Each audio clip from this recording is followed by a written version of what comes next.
Днес сме с Филип Синапов, едно момче, което е на път да сбъдне своята мечта и тук сме в неговата къща музей, фолклорен музей, гърнацки неконаци. Имаме няколко интересни събития, които ще направим заедно. Едно от тях е предстоящия в София кулинарен празник с Филип Синапов.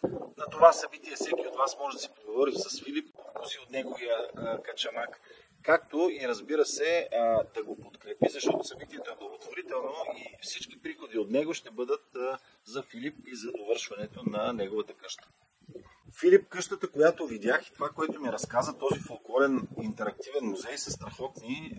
Има още неща за довършване, но пък са и много интересни. Какво те подтикна да следваш мечтата си и да направиш нещо, което за средния българин е непостижимо? Амбицията на първо място и основното нещо да бъда удовлетворен от дните си. Тоест, професиите, които съм завършил, да мога да ги практикувам в буквалния смисъл на думата и то цялостно.